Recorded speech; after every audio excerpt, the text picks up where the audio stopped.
candidats qui se succèdent sur ce plateau pour vous dire pourquoi ils se sont engagés et ce qu'ils comptent apporter comme réforme au niveau de l'Assemblée nationale. C'est une édition spéciale donc de la Radio Omega consacrée à ces élections. Donc pour ce soir, nous avons pour vous le candidat tête de liste de la province de Kadiogo de la NAFA, donc la nouvelle alliance pour le Faso, Herman Bado. Monsieur Bado, bonjour. Oui, bonjour monsieur. Merci à vous donc de répondre à notre invitation. Merci de me recevoir. Donc on dira parmi ces jeunes candidats, donc voilà cette année pour la conquête donc de l'électorat pour ce qui concerne les législatives. Vous allez nous dire pourquoi justement vous êtes engagé, ce que vous comptez apporter donc comme réforme au niveau de l'Assemblée nationale et surtout nous parler également de votre parti, la NAFA, qui cette année donc est en course pour les législatives, mais pas pour la présidentielle. Et voilà, donc madame, monsieur, vous saurez tout dans un instant. Ce sera un entretien de 30 minutes donc avec Herman Bado, donc de la NAFA. La mise en œuvre de cette émission est assurée par Adama Konaté. Au relais web, vous avez Yaya Diomandé. À la présentation, je suis Ousmane Paris. Synergie élection 2020. Synergie élection 2020 sur la Radio Omega, c'est beaucoup d'émissions à la fois dans ce plateau. Donc c'est tous les jours du lundi au vendredi de 17h désormais à 17h30 où on vous reçoit pour vous donc des candidats aux élections législatives afin que ceux-ci puissent nous dire ce qu'ils comptent faire au niveau de l'Assemblée nationale. Et aujourd'hui nous avons pour vous Herman Bado, il était de liste de la NAFA au niveau donc de la province de Kadiogo. 38 ans, vous êtes cadre donc dans la télécommunication, on ne va pas donner peut-être le nom, et vous êtes candidat aux législatives. On a bien envie de se poser la question pourquoi. Ben, écoutez, merci déjà de me recevoir. Vous savez, au niveau donc, du parti, je suis secrétaire national adjoint donc chargé donc, de l'information et la communication donc au niveau de la NAFA. Et il se trouve que cette année, en tout cas 2020, le parti, on va dire, a choisi de mettre en avant un certain nombre de jeunes dont ils estiment en tout cas avoir un certain bagage en tout cas qui pourrait aider, n'est-ce pas, à asseoir plus de visibilité en tout cas au niveau donc du parti et mieux encore à approfondir et à améliorer la qualité du débat politique donc au niveau de l'Assemblée nationale. Donc c'est ce sur quoi donc voilà, mon nom en tout cas a été retenu pour conduire donc la liste du Kadiogo et c'est tout un honneur pour moi. Et vous a fallu batailler dur pour vous faire inscrire sur la liste? Non, c'est vrai qu'au niveau de la NAFA, cette envie en tout cas de mettre en avant les jeunes a prévalu tout de suite. Je dois aussi dire que le soutien également donc des anciens du parti m'ont été, c'était la clé en fait pour le dénouement en ce qui me concerne. Voilà, ils ont beaucoup insisté en tout cas eu égard donc à l'engagement donc des 5 dernières années. Parce que je dois dire qu'avant même d'être dans les instances du parti, moi j'étais chargé de la communication aussi du réseau de soutien à la candidature de Djibril Bassolé, conduit donc par le camarade Adama Kima à l'époque. Voilà, donc c'est eu égard donc à tout cet engagement-là, je pense qu'ils ont estimé voilà, que je pouvais apporter quelque chose donc au niveau du Parlement, si en tout cas les populations estimaient en tout cas qu'ils pourraient nous donner une chance, n'est-ce pas, pour aller à ce niveau de responsabilité-là. Mais vous êtes politique, vous êtes engagé au niveau de la NAFA, c'est votre premier parti? C'est la première fois que je m'engage en politique. Pourquoi? Ben écoutez, moi je me suis retrouvé comme ça dans l'insurrection populaire. Ça c'est la petite histoire, hein, je vais être rapide vraiment là-dessus. Mais avant, moi je n'avais pas pris part à toutes ces manifestations-là qu'on avait vues à l'époque contre la révision de l'article 37. Et subitement, le jour du 30 octobre, pardon, voilà, je me retrouve donc à aller au service et à me retrouver donc à manifester avec les camarades de l'époque parce qu'ils connaissaient déjà ma position par rapport à l'article 37. Mais moi, je me dis que c'était trop gros, ça ne pouvait pas passer. Peut-être qu'ils reculeraient à la dernière minute. Mais il se trouve que non. Ce jour-là, je vois bien la foule qui vient et les chars au niveau donc de la place de la Révolution. Et là, je me mêle à la foule et nous sommes les 20 premiers à arriver à l'Assemblée ce jour-là. Voilà comment, comme ça, un déclic se produit. Bon, quelqu'un a dit que c'est le moment qui vous choisit. Ben moi, je me dis que c'est peut-être ce qui s'est passé. Voilà. Et juste après ça, donc, un certain nombre de voix se lèvent et on nous explique qu'on a besoin de tout le monde pour reconstruire le Burkina Faso. Ça, c'est vraiment les premiers moments d'après l'insurrection. Voilà, on a besoin de tout le monde, on n'exclura personne. Et j'ai cette phrase-là de l'archevêque de Bobo à l'époque, qui nous dit, même l'ex-majorité, on ne va pas les exclure. On a besoin de tout le monde pour reconstruire le pays. Ce sont les Burkinabés comme les autres. Et cette phrase-là m'a touché. Et moi, je me suis dit, tant qu'à choisir, puisque en réalité, ceux qui restaient pour la compétition électorale de 2015, c'était tous des anciens collaborateurs du président Compaoré. Donc, et pour moi, autant choisir le meilleur d'entre eux. Et chacun donc avait fait son choix. Et pour nous, en tout cas, c'était le général donc Djibril Bassolé. Donc voilà comment je me suis retrouvé donc à militer. Voilà, et à militer donc forcément pour. Et malheureusement, en 2015, il ne sera pas candidat. Il ne sera pas candidat. Donc dans les conditions qu'on connaît. Voilà. Et là aussi, on a essayé en tout cas de faire valoir nos arguments et à expliquer en tout cas aux Burkinabés en quoi est-ce que c'est essentiellement dû à cette candidature-là que tous ces ennuis-là sont arrivés. Parce que s'il avait renoncé à se présenter comme certains, en tout cas, l'exigeaient, bon, je pense que tout ça ne serait pas arrivé. Donc tout est, pour nous en tout cas, tout ce qui s'est passé est strictement politique. Et donc, et aujourd'hui, voilà, il nous fait confiance en tout cas pour conduire, n'est-ce pas, un certain nombre de listes dans les provinces pour les législatives. Et voilà, on va faire au mieux en tout cas de pouvoir répondre donc aux objectifs qui ont été fixés en interne, en espérant en tout cas persuader les populations que notre vision en tout cas de ce que le Burkina Faso devrait être est certainement salutaire. Vous êtes dans combien de provinces pour ces élections? Alors, nous sommes dans 45 provinces. 45 sur 45. 45 sur 45 et la liste nationale également. Et donc nous avons 46 listes. Et en tout cas, les échos que nous avons du terrain, en tout cas, nous laissent espérer qu'on fera nettement mieux qu'en 2015. Parce que je dois dire qu'en 2015, certes, nous n'avons eu que 2 députés. Mais dans 7 autres provinces, nous sommes passés vraiment très très près d'avoir un siège. Donc on espère en tout cas pouvoir transformer l'essai cette année. Donc pour faire en sorte donc qu'il soit fier de nous, de Paris où il est actuellement. Le terrain, je parle donc du général Bassolé. Oui. Comment ça se comporte, on va dire ainsi, le terrain? Écoutez, il n'y a pas ce village-là du Kadougou où nous ne sommes pas allés.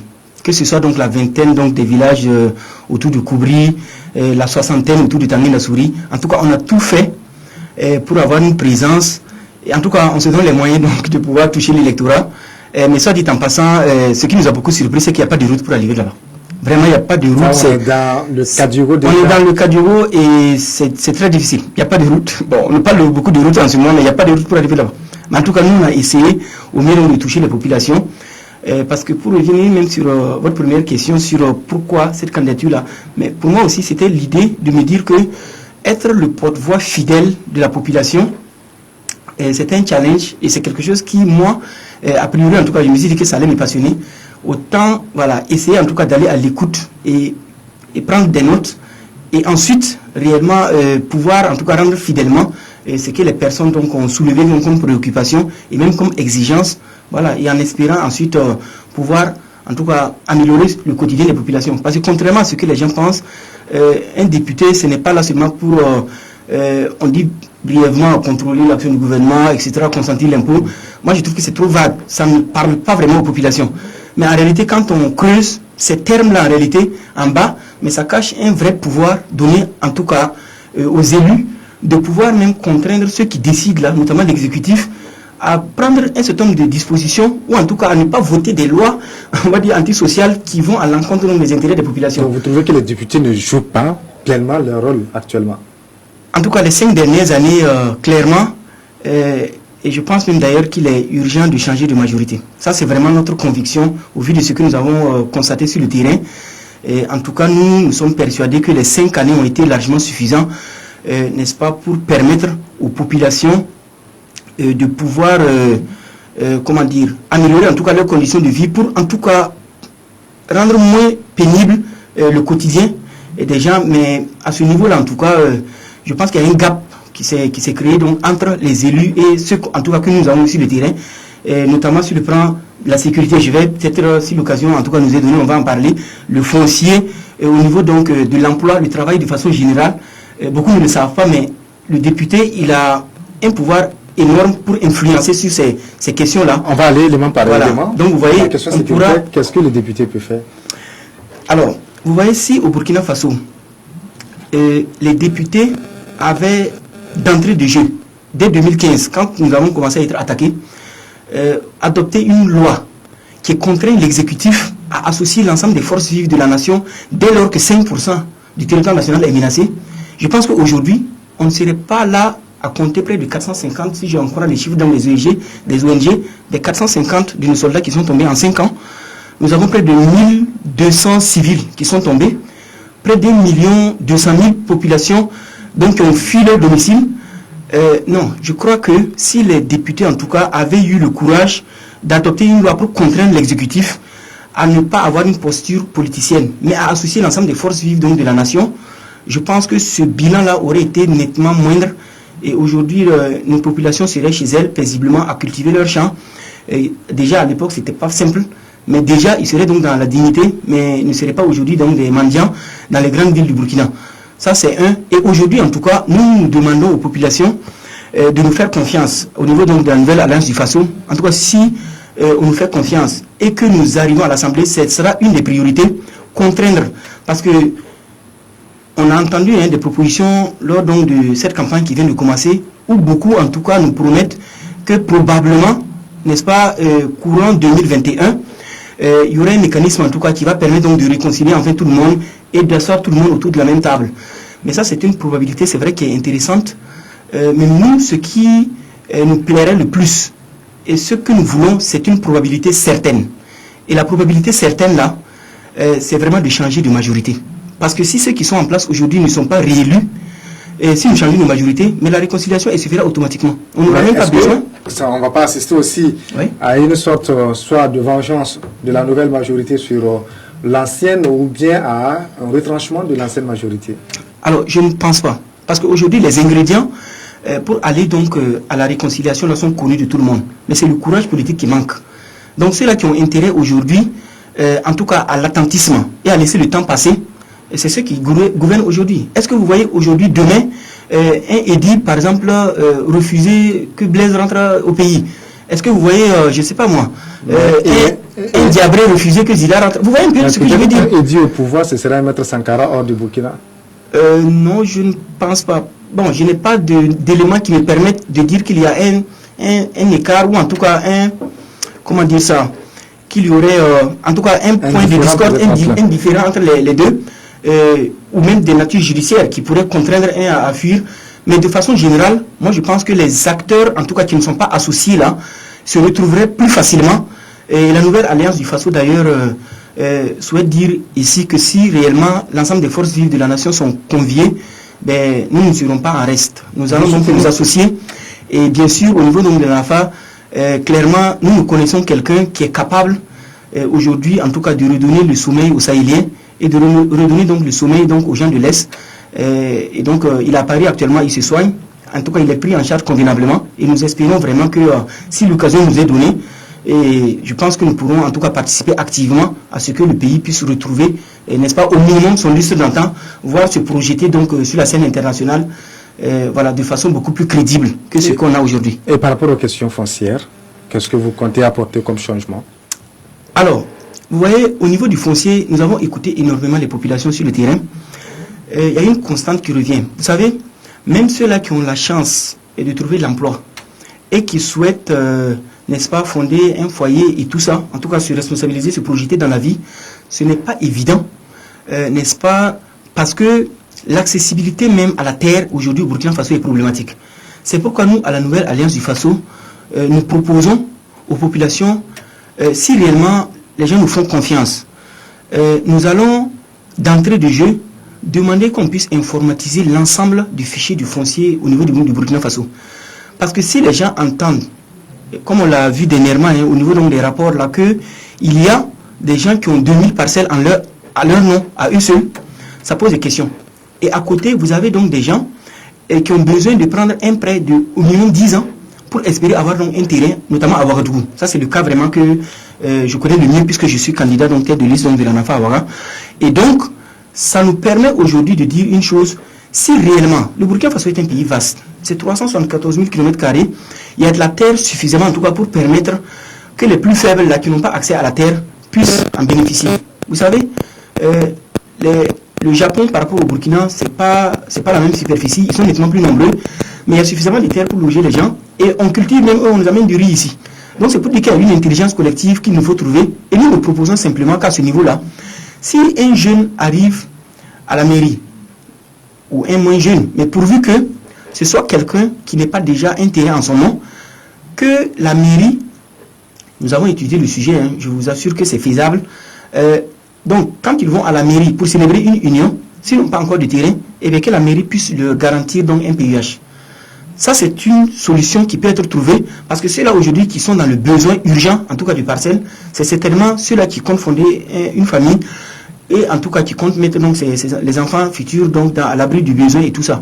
Donc c'est un point crucial. Donc l'informatisation du fichier et garantir donc un PUH au couple donc qui se présente donc à la mairie. Comment vous allez assurer ça au niveau législatif? Mais par une loi. Maintenant, il faut arrêter les termes. Voilà, et qui permettent vraiment qu'il n'y ait pas d'accumulation donc de parcelles. Voilà, et que les parcelles aillent vraiment à ceux-là qui en ont le plus besoin. Voilà. Et à partir de là, moi je pense que on pourrait en tout cas soulager déjà ceux d'entre nous qui sont les plus faibles et qui sont dans le besoin. Voilà. Vous savez, nous autres, nous sommes peut-être les privilégiés. Voilà. Vous pouvez en un prêt de peut-être 1 ou 2 ans, comme ça rapidement, même monter un projet rapidement. Mais je reconnais quand même qu'au vu de ce qu'on a vu sur le terrain, c'est pas le cas de la très grande majorité donc des Wagalais que moi j'ai vu. Et je souhaiterais en tout cas pouvoir porter ce message-là. En tout cas, si on nous fait confiance rapidement à l'Assemblée nationale, pour en tout cas essayer donc de soulager une partie donc des populations. Ce que les populations vous disent aussi, c'est le manque d'emploi. Oui. Et qu'est-ce que vous comptez faire par rapport à cela? Alors, vous savez, au niveau donc de l'emploi, il y a un sujet qui est revenu et qui fait froid. Mais c'est vraiment, vous avez aujourd'hui une loi qui a été adoptée à l'Assemblée nationale, qui est le Code du travail. Le Code du travail aujourd'hui qu'on a là, il est urgent vraiment qu'on puisse nous donner la main pour qu'une fois à l'Assemblée, on puisse remettre ce dossier-là sur la table et qu'on puisse le démonter, mais vraiment très rapidement. Voilà un Code du travail aujourd'hui qui permet que des jeunes burkinabés soient employés, mais des gens que nous on a vus sur le terrain, pour des contrats de 1 mois, et on renouvelle ça comme ça depuis 10 ans. Des contrats d'1 mois? 1 mois, comme ça. Des contrats à durée déterminée de 1 mois, qu'on renouvelle chaque mois, et ça fait 10 ans que ça dure. C'est vrai. Et ça touche tout le monde. Que ce soit des vigiles, oui c'est vrai, avec lesquels nous on a bu l'eau en sachet, il n'y a pas de problème. Mais vraiment, ça touche mais vraiment tout le monde. Les gens sont dans la précarité, et c'est le Code du travail actuel qui permet de faire ça. Et pourtant, quand on retourne en arrière pour voir les dispositions de l'ancien code, mais je vous assure que, en tout cas, le travailleur était moins précarisé, moins clochardisé, et ça permet réellement, si réellement l'occasion nous est donnée pour remettre le sujet sur la table, je pense que ça va énormément permettre de rééquilibrer l'affaire. Voilà. Comment vous comptez faire pour les contrats durer ce qu'il faut indéterminé? Voilà. Alors, je pense que c'est une question de bon sens. Quand on vous emploie pour une activité dont on ne connaît pas la fin, on ne connaît pas la durée, mais il est normal que le contrat lui aussi ne connaisse pas de durée. Si on vous emploie pour quelque chose dont on ne sait pas quand ça sera fini, probablement vous êtes là pour 5, 10 ans, peut-être 20 ans, 30 ans, on n'en sait rien. Mais pourquoi est-ce qu'on s'obstine à vous donner un contrat de 1 mois qu'on renouvelle pendant des années? Et finalement, c'est vrai que le code dit qu'on demande aux acteurs de ne pas abuser. Mais écoutez, l'homme, c'est l'homme. Voilà. Et ceux qui sont en position de force, c'est eux qui tirent plus sur la corde, et pour des intérêts donc qui leur sont propres. Et je pense que c'est tout à fait normal. Donc ce qui permettrait en tout cas de rééquilibrer l'affaire, c'est une loi, en tout cas corrigée, qui permette vraiment aux gens de se retrouver, parce qu'on a vu beaucoup de souffrance, on a vu beaucoup de fatigue chez les gens qu'on a vus, et pour moi c'est extrêmement important. En tout cas à l'ANAFA, nous demandons vraiment qu'on puisse trouver des mécanismes pour soulager les populations. Et en tout cas, si on nous fait confiance, moi je ne tremblerai pas par rapport à ce dossier-là. Une fois à l'Assemblée nationale. Une fois à l'Assemblée nationale, il faudra aussi avoir les reins solides, comme on le dit, pour porter l'ensemble de ces dossiers. En serez-vous capable? Tout à fait. En tout cas, j'espère que on sera à la hauteur. En tout cas, l'ambition est là, la vision aussi est là. Voilà, parce que certains aussi essaient de nous tacler en parlant de manque d'expérience. Mais moi je me dis, écoutez, ces élections-là, il ne faut pas me parler d'expérience. Voilà, parlez-moi d'ambition, parlez-moi de vision. Et je pense que nous, actuellement, nous n'avons rien à envier à personne au niveau donc, de la nouvelle alliance du façon en termes donc d'ambition et de vision, en tout cas pour les populations que nous avons rencontrées. Et réellement, on espère être des porte-parole fidèles de cette population-là pour pouvoir donc aller de l'avant. Parce que ceux qui prétendent aujourd'hui avoir de l'expérience, moi je dirais plutôt qu'ils ont de l'ancienneté. Ça fait près de 35 ans que la plupart des gens sont là. Voilà, ils sont anciens, c'est vrai, dans le truc, mais l'expérience, parce que quand on a de l'expérience et qu'on a appris des choses, normalement, on doit bonifier à chaque fois qu'on avance. Mais je ne peux pas comprendre qu'en 5 ans, on ait mis ce pays-là dans un tel état et on continue à nous dire qu'ils vont nous faire confiance encore pour 5 ans. Les mêmes peut-être députés à l'Assemblée. En 5 ans, peut-être il faut voir au-delà, 50 ans, 60 ans. Oui, mais écoutez, moi je pense que c'est l'ambition même déjà qui doit primer sur tout le reste. Voilà, si on n'est pas suffisamment ambitieux pour son pays, voilà, moi je trouve que, je ne sais même pas si vous en tant que journaliste, je ne vous demanderai pas votre avis, mais si vous avez été souvent à l'Assemblée nationale pour assister au débat, mais selon certaines confidences, il semble même que les 5 dernières années, le niveau même a quand même baissé. Et nous, on espère rehausser rapidement ce niveau-là. Voilà, qu'une nouvelle génération en tout cas soit positionnée donc au niveau du Parlement et qu'on puisse en tout cas rehausser même le niveau même du débat au niveau de l'Assemblée nationale. Je pense que c'est ça aussi la confiance et l'enthousiasme qu'on peut insuffler donc dans les populations. Voilà. Et on demande vraiment aux jeunes, n'est-ce pas, au-delà même de tout parti politique, d'aller au-delà et vraiment de nous permettre de pouvoir porter ce message-là et de créer une nouvelle dynamique au niveau donc de l'Assemblée nationale. Et c'est pourquoi d'ailleurs, à l'occasion donc de ces élections du 22 novembre-là, moi je demanderai à mes amis du MPP, du CDP, n'est-ce pas, et de l'UPC, de voter pour moi, de me faire confiance, de voter la NAFA pour le Cadougou et de nous donner l'occasion en tout cas de mettre ces sujets brûlants-là sur la table et que réellement ils puissent aussi avoir, je pense aussi, que dans ce pays-là, mais rien n'est perdu et qu'on peut encore se projeter vers l'avant. Vous appelez déjà vos amis donc du CDP, du MPP, de l'UPC. On sait que l'Assemblée nationale, au-delà de tout, c'est un groupe parlementaire. Soit vous avez la majorité, soit vous êtes d'une manière ou d'une autre, vous êtes obligé de cohabiter avec d'autres groupes, avec d'autres personnes. Comment est-ce que vous comptez justement vous aménager pour que vos projets-là, si vous êtes élus, puissent être portés? Alors écoutez, ça serait déjà plus facile si d'entrée nous avions notre propre groupe parlementaire, n'est-ce pas, groupe parlementaire NAFA, que j'appelle donc de mes voeux. Et on demande vraiment aux populations de nous donner une chance, en tout cas, de réaliser cela. Et à partir de là, on pourra nous juger beaucoup plus facilement. Voilà. Vous savez, les points que j'ai abordés tout de suite là, et je pense que ce n'est pas seulement les seuls, mais il y a vraiment des sujets très brûlants comme ça, notamment la rémunération des élus. Vous savez, pour nous, à la NAFA, il n'y a pas de sujet tabou. Voilà. Beaucoup de gens nous ont interpellés sur le terrain, la rémunération des élus, le respect de la parole donnée, et même la cohésion sociale de façon générale.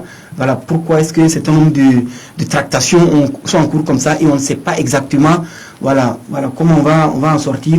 Mais nous demandons simplement que si réellement on nous fait confiance, ça également c'est du rôle du député que de contraindre l'exécutif même à se soumettre aussi à sa signature. Si on a tout ça, je pense que la cohésion sociale, là, vous l'avez. D'accord, on va revenir à cet élément pour ce qui concerne le contrôle de l'action gouvernementale. Vous avez évoqué tantôt la question donc de la rémunération du député. Vous trouvez que élus de façon globale, pour ce qui concerne le député à l'Assemblée nationale, vous trouvez que c'est élevé? Je ne parle pas de chiffres. Je vous ai dit que chez nous, il n'y a pas de sujet tabou. Voilà, l'avantage aussi d'avoir des jeunes décomplexés qui ne tremblent pas devant les sujets, je pense que c'est ça aussi. Donc si l'occasion nous est donnée, je pense qu'on donne déjà le tempo ici. Voilà, ça va se poursuivre comme ça à l'Assemblée. Et je pense que voilà, les gens pourront apprécier en tout cas la qualité du travail parlementaire qu'on va faire après. Vous savez, beaucoup de gens nous ont interpellés sur la question de la rémunération. Nous avons une proposition peut-être qui a mis chemin entre ceux qui trouvent qu'il ne faut rien donner et ceux qui trouvent que c'est déjà trop, ce qui est fait actuellement. Nous, on se dit simplement une chose. Si vous permettez à quelqu'un d'être votre représentant à l'Assemblée nationale, s'il se trouve qu'il mène déjà une activité actuellement, pourquoi ne pas aménager? Parce qu'actuellement, la loi interdit aux députés même de travailler, de pouvoir mener une activité, de créer une entreprise, des choses comme ça. Mais si demain, nous avons la possibilité, mais de façon libre, de permettre aux députés donc, de continuer son activité, de poursuivre, et maintenant, quand il a appelé à l'Assemblée nationale, que là, maintenant, éventuellement, on puisse lui compenser en carburant pour lui permettre, n'est-ce pas, donc de participer à ces sessions-là, puisque la présence du député à l'Assemblée n'est pas une présence permanente. Voilà. Donc, on pourrait trouver ce juste équilibre-là comme ça. Et moi, ça ne me gênerait pas donc de continuer. Donc, ça fait 14 ans que je travaille dans les télécoms. Et c'est un travail qui me passionne. Moi, j'aime beaucoup. Donc, si j'ai l'occasion de continuer, en tout cas, pour les 5 prochaines années, mais tout en étant représentant donc, de la même population à l'Assemblée, ben moi, je prends. Mais justement, la question que j'allais vous poser, 14 ans dans les télécoms, peut-être que ce que vous gagnez actuellement est nettement mieux que ce que vous avez gagné à l'Assemblée nationale. C'est vrai. Je rends grâce à Dieu pour ça. C'est vrai que à l'absolu, mon bulletin actuel dépasse celui d'un député à l'Assemblée. Mais en même temps, moi je me dis une chose, ce n'est pas une exception. Voilà. Il y a beaucoup de personnes en fait qui sont même dans les affaires actuellement et qui souhaitent aussi postuler pour être à l'Assemblée. Qu'on permet par une loi simplement à ces personnes-là de pouvoir donc poursuivre leur activité. Mais au-delà, pourquoi vous renoncez, on a envie de le dire, hein, à ce confort? J'ai parlé tout de suite du rôle du député qui est de représenter une population. J'ai vu beaucoup de pauvreté dans les regards des gens que nous avons croisés là. Je vous promets que ce n'est pas facile. Par moments, vous sentez même qu'il y a des gens qui sont à 500 francs près. Moi, parfois, je me demande, quand quelqu'un est à 100 000 ou 150 000 francs, comment il arrive à payer un loyer. Chambre salon aujourd'hui, c'est près de 50 000 francs, etc. Je me demande comment c'est possible de faire ça. Voilà.